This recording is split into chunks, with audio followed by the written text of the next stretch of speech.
The nasal cavity is divided into two parts by septum, and the anterior opening of the cavity is called nares. The posterior opening is called quana. Then the roof is formed by cribriform plate and floor is formed by the hard palate.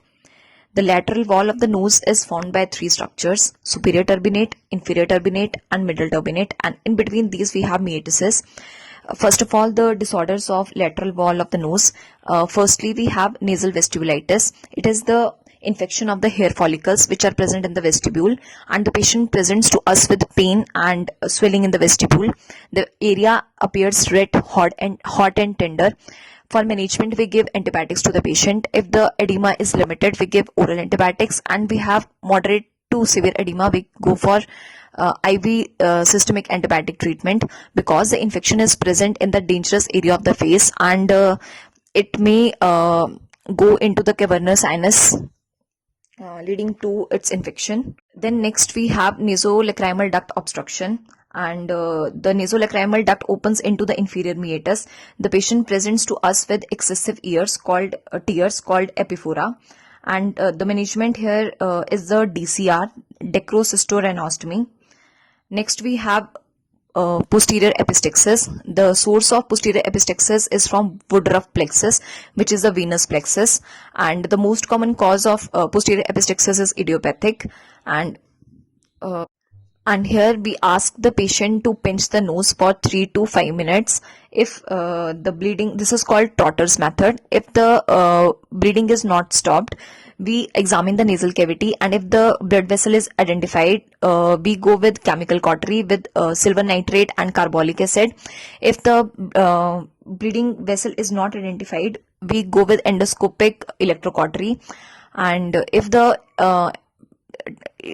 endoscope is not available at that time, we go with posterior nasal packing, with the earlier done with the help of Foley's catheter, but now we have epistaxis catheter balloons. And if still the bleeding is not controlled, we go with blood vessel ligation. Then the medial wall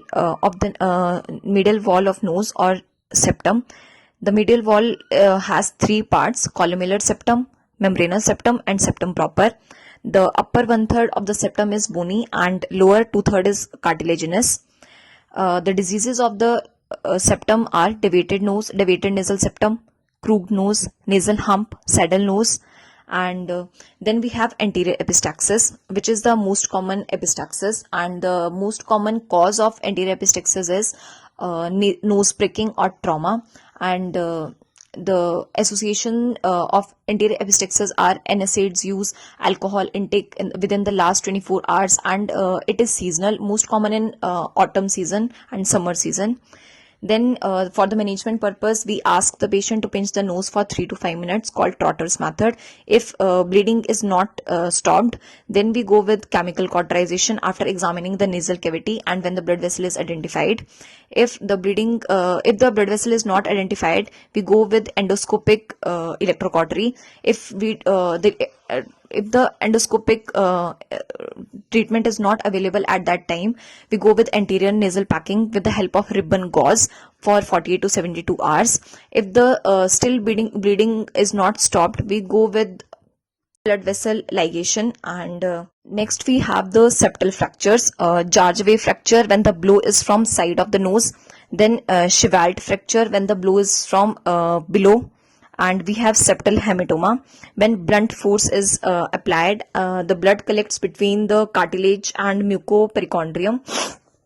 Patient presents to us with bilateral nasal obstruction, and on examination we find bilateral swollen septum, and treatment here is the incision and drainage with anterior nasal packing.